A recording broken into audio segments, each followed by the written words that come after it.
Joining me to talk more about how we got here and what it means is the Commissioner of Minnesota Management and Budget, Jim Schowalter. Thank you for being here. Thank you. The photo accompanying the budget slides for this forecast is beautiful, as they often are, depicting trees in a variety of states, some green, some vibrantly yellow, orange, and red, and some bare branches just flocked by a recent snow. Basically, a mixed bag, a season in flux. Is this illustrative of this forecast? It sure is. One thing, if you want to just think of it really beautifully, is like it can be beautiful in Minnesota in winter.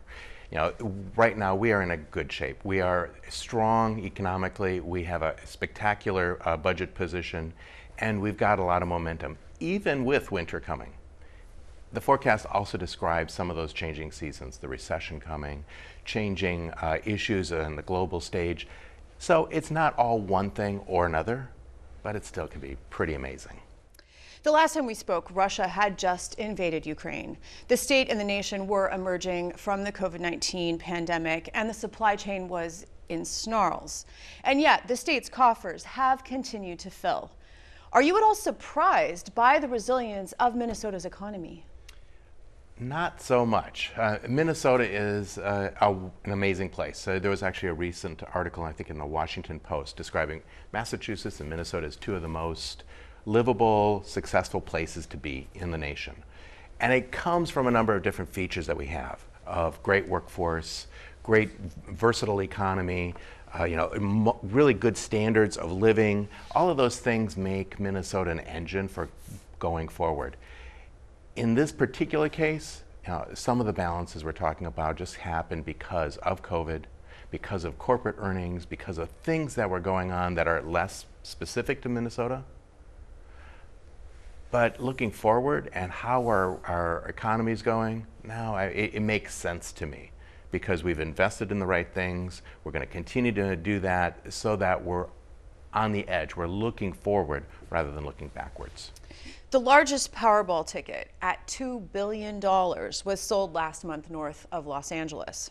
That pales in comparison to the size of Minnesota's projected surplus at nearly $18 billion. It's a huge number. How did we get here? I mean, you've sort of laid it out, but really, how did it get so big? Well, part of it is we had a drawer full of those Powerball tickets.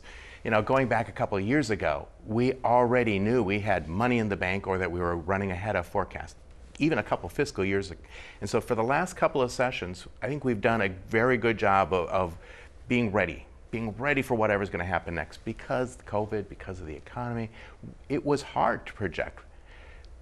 That said, we entered last session with a significant balance, in fact, a historic balance.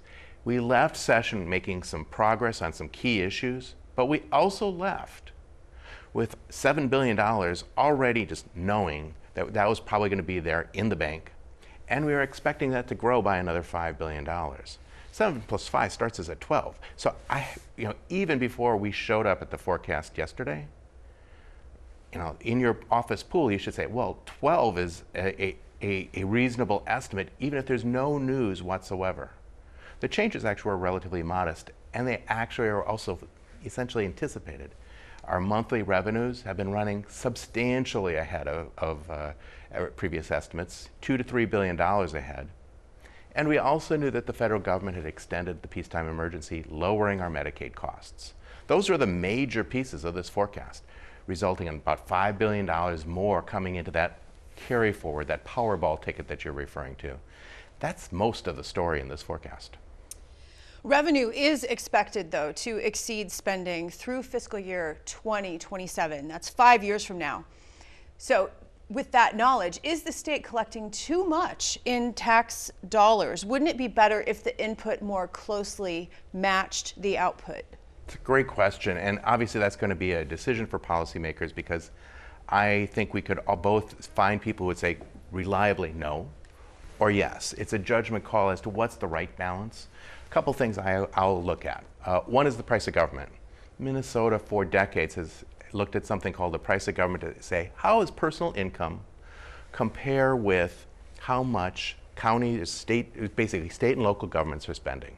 It's actually been down a little bit over the last few years. But over time, it's been relatively stable. So For the first point is just like historically, we're actually not at a high point. The second thing I would want to look at is how can we use that money?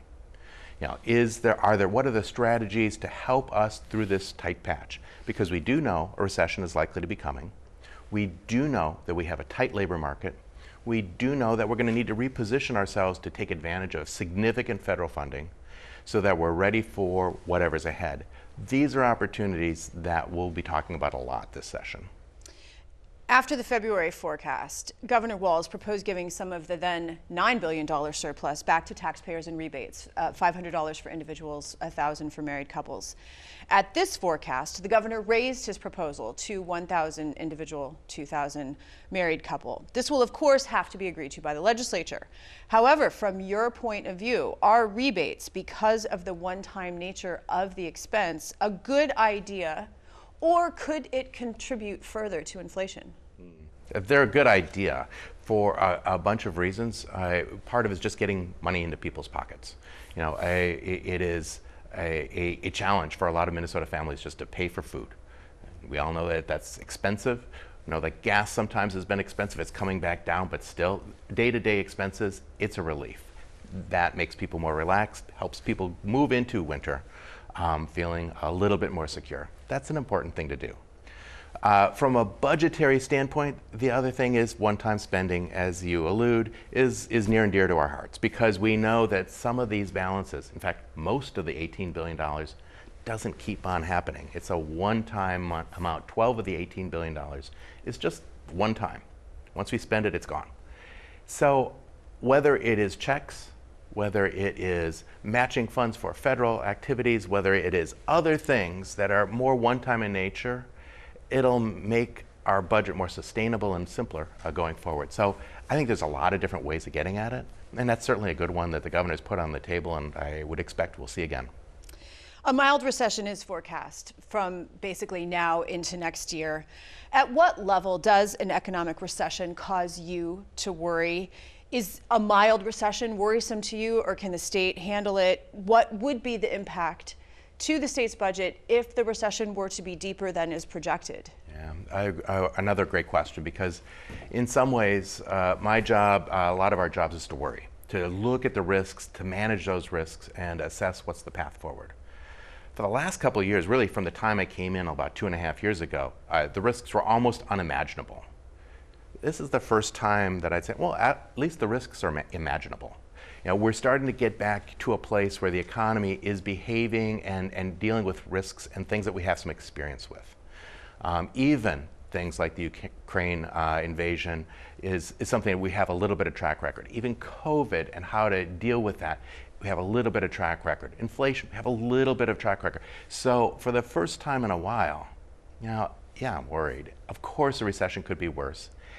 But we're starting to deal with things that the governor and the legislative leaders and the public are at least somewhat more familiar and probably have a little bit more boundary in terms of the risks and the impacts on any given household. Just one more quick question before we go. Because of the high rate of inflation right now, should policymakers consider raising the amount of money in the rainy day fund simply because inflation would make government costs more in the future? Certainly that's an option. It probably isn't high on my list of options right now because Minnesota already has pushed up its budget reserve thanks to cooperation between the governor and the legislative leaders so that we're reasonably well reserved. It's a long way away from where I was a decade ago, where literally the budget reserve was pretty close to zero. So we have done a great job of investing in that and pushing forward and paying off those one-time bills. I think it'll be on the list. But I think there's a lot of other great things that we can do with the one-time money. Commissioner Jim Schowalter, always a pleasure. Thank you. Thank you.